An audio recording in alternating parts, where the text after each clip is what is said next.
Clip number 315۔ اس clip میں آپ سورہ انعام کی آیت نمبر 123 سے 125 تک کی تلاوت، ترجمہ اور تفسیر قرآن صراط الجنان سماعت فرمائیں گے۔ بسم اللہ الرحمن الرحیم۔ ترجمہ، اللہ کے نام سے شروع جو نہایت مہربان رحمت والا ہے۔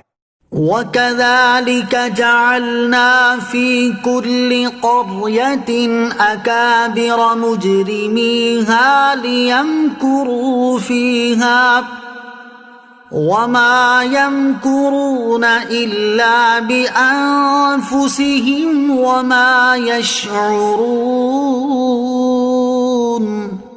ترجمہ، اور ویسے ہی ہم نے ہر بستی میں اس کے مجرموں کو ان کا سردار بنا دیا تاکہ اس میں وہ اپنی سازشیں کریں، اور وہ صرف اپنے خلاف سازشیں کر رہے ہیں اور انہیں شعور نہیں۔ وَكَذَلِكَ جَعَلْنَا، اور اسی طرح ہم نے بنا دیے۔ ارشاد فرمایا کہ جیسے کفار مکہ دیگر کافروں کے سردار ہیں، ویسے ہی ہم نے ہر بستی میں اس بستی کے مجرموں کو ان کا سردار بنا دیا تاکہ اس بستی میں وہ اپنی سازشیں کریں اور طرح طرح کے ہیلوں، فریبوں اور مکاریوں سے لوگوں کو بہکانے اور باطل کو رواج دینے کی کوشش کریں۔ ان سے یہ افعال اس لیے سرزد ہوئے کہ یہ رئیس تھے، اور اللہ تعالیٰ کا طریقہ یہ رہا ہے کہ اس نے ہر بستی میں غریب لوگوں کو رسولوں کی پیروی کرنے والا اور نافرمانوں کو بستی کا سردار بنایا۔ وَإِذَا جَاءَتْهُمْ آيَةٌ قَالُوا لَن نُّؤْمِنَ حَتَّى نُؤْتَىٰ مِثْلَ مَا أُوتِيَ رُسُلُ اللَّهِ اللہ اعلم حیث یجعل رسالتہ سیصیب الذین اجرموا صغار عند اللہ وعذاب شدید بما كانوا یمکرون۔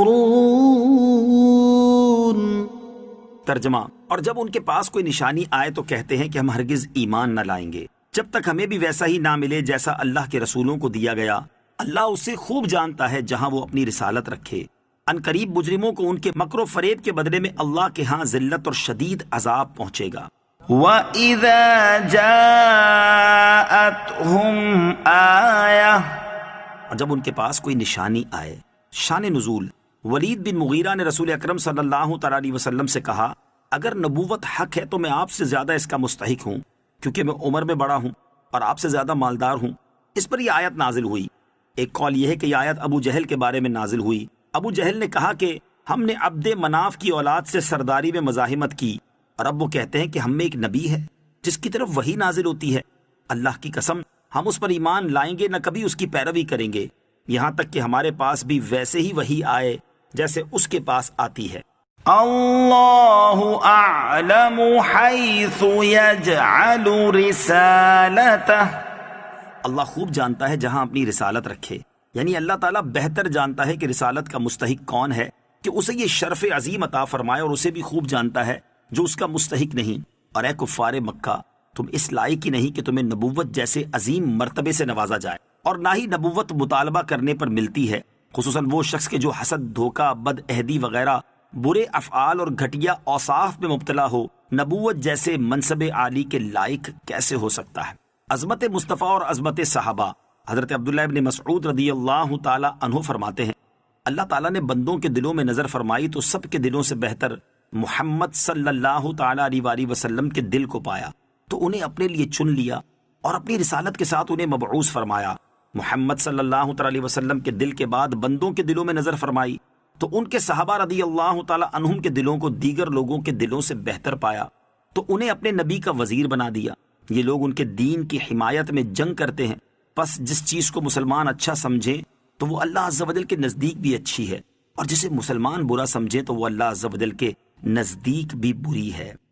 فَمَن يُرِدِ اللَّهُ أَن يَهْدِيَهُ يَشْرَحْ صَدْرَهُ لِلْإِسْلَامِ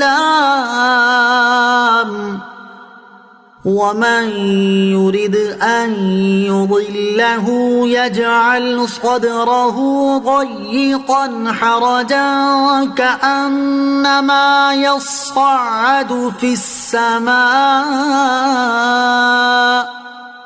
كذلك يجعل الله الرجس على الذين لا يؤمنون۔ ترجمہ، اور جسے اللہ ہدایت دینا چاہتا ہے تو اس کا سینہ اسلام کے لیے کھول دیتا ہے، اور جسے گمراہ کرنا چاہتا ہے اس کا سینہ تنگ، بہت ہی تنگ کر دیتا ہے، گویا کہ وہ زبردستی آسمان پر چڑھ رہا ہے۔ اسی طرح اللہ ایمان نہ لانے والوں پر عذاب مسلط کر دیتا ہے۔ فَمَن يُرِدِ اللَّهُ أَن يَهْدِيَهُ، اور جسے اللہ ہدایت دینا چاہتا ہے۔ اللہ تعالیٰ نے ازل سے ہی اپنی مخلوق کی دو قسمیں بنائیں، نمبر 1 شقی اور نمبر 2 سعید، اور ہر ایک کے لیے نشانی بنائی کہ جس سے اس کی پہچان ہو۔ سعادت کی نشانی اسلام کے لیے سینہ کھلنا اور ایمان قبول کرنا، جبکہ شقاوت کی نشانی سینے کی تنگی اور اسلام قبول نہ کرنا ہے۔ اور ہر گروہ کے لیے آخرت میں ایک گھر بنایا جس میں وہ لوگ رہیں گے، سعادت مند جنت اور اس کی نعمتوں میں رہیں گے، اور شقاوت والوں کو جہنم کی آگ میں رہنا اور اس کا عذاب سہنا پڑے گا۔ حدیث میں ہے اللہ تعالیٰ نے ایک مخلوق کو پیدا فرمایا اور ارشاد فرمایا یہ جنت کے لیے ہیں اور مجھے کوئی پرواہ نہیں، اور ایک مخلوق کو پیدا فرمایا اور فرمایا یہ جہنم کے لیے ہیں اور مجھے کچھ پرواہ نہیں۔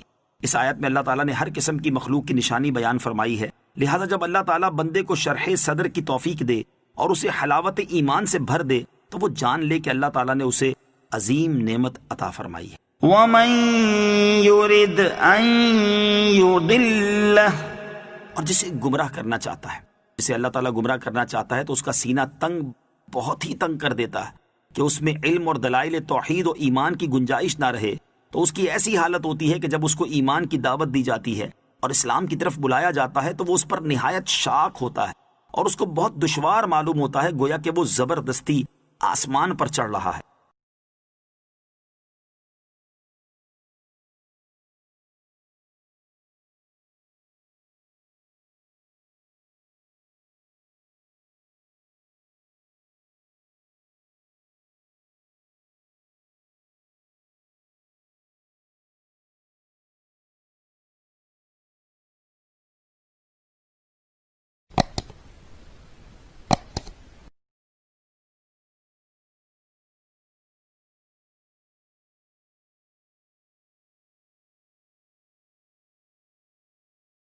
کلپ نمبر 316، اس کلپ میں آپ سورہ انعام کی آیت نمبر 126 سے 128 تک کی تلاوت، ترجمہ اور تفسیر قرآن صراط الجنان سماعت فرمائیں گے۔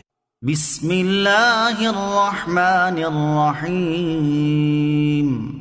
ترجمہ، اللہ کے نام سے شروع جو نہایت مہربان رحمت والا ہے۔ وَهَذَا صِرَاطُ رَبِّكَ مُسْتَقِيمًا قَدْ فَصَّلْنَا الْآيَاتِ لِقَوْمٍ يَذَّكَّرُونَ۔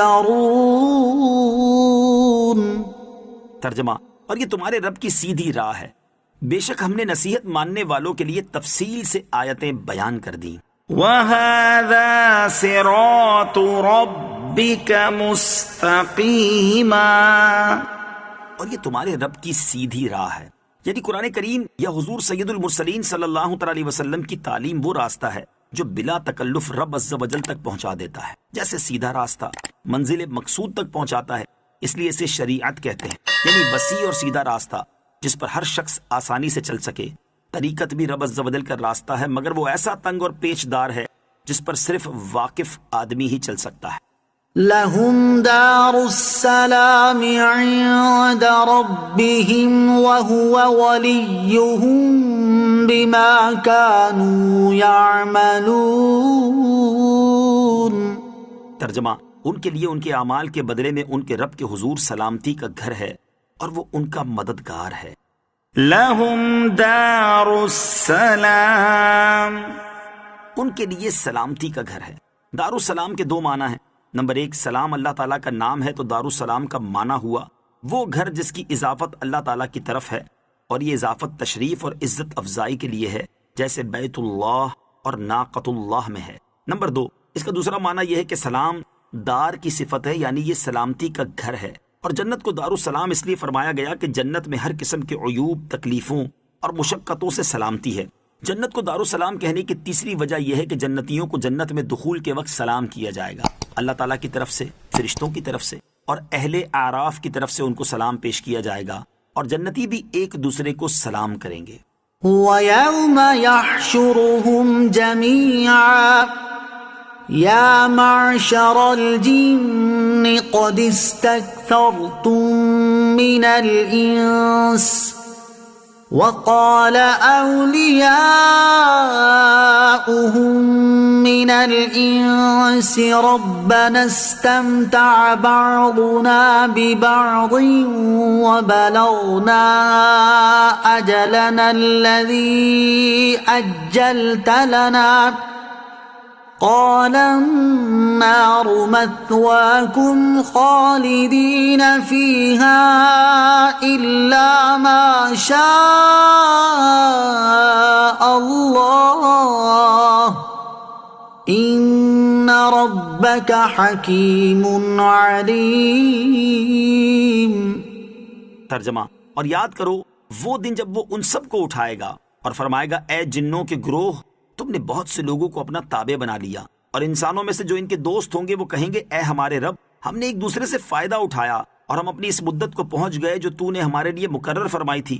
اللہ فرمائے گا آگ تمہارا ٹھکانہ ہے، تم ہمیشہ اس میں رہو گے مگر جسے خدا چاہے، بے شک تمہارا رب حکمت والا، علم والا ہے۔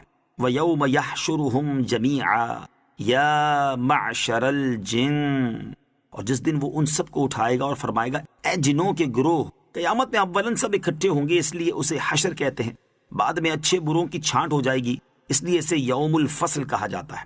سب کو اٹھانے سے مراد یا یہ ہے کہ مومن و کافر کو اکٹھا اٹھائے گا، یا انسان و جن کو اکٹھا اٹھائے گا، یا سعید و شقی کو اکٹھا اٹھائے گا۔ اس آیت میں ان سرکش جنات سے خطاب ہے جنہوں نے بہت سے انسانوں کو بہکایا، جبکہ مومن جنات تو اللہ تعالیٰ کی رحمت میں ہوں گے۔ وَقَالَ أَوْلِيَاؤُهُم مِّنَ الْإِنسِ، اور انسانوں میں سے ان کے دوست کہیں گے، انسانوں میں سے جو جنات کے دوست ہوں گے اور دونوں نے ایک دوسرے سے فائدہ اٹھایا ہوگا، اس طرح کے جنات نے انسانوں کو برے راستے دکھائے اور بدعملیوں کو ان کے لیے آسان کیا، اور جنات نے انسانوں سے اس طرح فائدہ اٹھایا کہ انسانوں نے ان کی پوجا کی اور ان کے مطیع و فرما بردار بنے۔ وہ حسرت سے کہیں گے اے ہمارے رب، ہم نے ایک دوسرے سے فائدہ اٹھایا اور افسوس کہ آج ہم اپنی اس مدت کو پہنچ گئے جو تو نے ہمارے لیے مقرر فرمائی تھی۔ ہائے وقت گزر گیا اور قیامت کا دن آ گیا، اب صرف حسرت و ندامت ہی باقی رہ گئی ہے۔ اللہ عز و جل فرشتوں کی زبانی ان سے فرمائے گا آگ تمہارا ٹھکانہ ہے، تم ہمیشہ اس میں رہو گے، إِلَّا مَا شَاءَ اللَّهُ، مگر جسے خدا چاہے۔ اس استثناء کے دو معنی ہیں۔ نمبر ایک، وہ ہمیشہ جہنم میں رہیں گے، لیکن قبر سے حشر تک کے زمانے اور میدان محشر میں حساب کتاب سے لے کر جہنم میں داخل ہونے تک جہنم میں نہ رہیں گے۔ نمبر دو، اس سے مراد وہ اوقات ہیں جن میں انہیں ایک عذاب سے دوسرے عذاب میں منتقل کیا جائے گا۔ جہنمی جب دوزخ کی آگ کی شدت سے فریاد کریں گے تو انہیں زمہریر یعنی سخت ٹھنڈے اور برفانی طبقے میں ڈال دیا جائے گا، اور جب زمہریر کی ٹھنڈک سے گھبرا کر فریاد کریں گے تو انہیں پھر نارے جہنم میں ڈال دیا جائے گا۔ جمہور مفسرین نے حضرت عبداللہ ابن عباس رضی اللہ تعالیٰ عنہما سے ایک روایت یہ بھی نقل کی ہے کہ اس سے مراد وہ لوگ ہیں جن کے بارے میں رب تعالیٰ کے علم میں ہے کہ انہوں نے اسلام قبول کیا اور نبی کریم علیہ الصلوۃ والسلام کی تصدیق کی، تو انہیں آگ سے نکال لیا جائے گا۔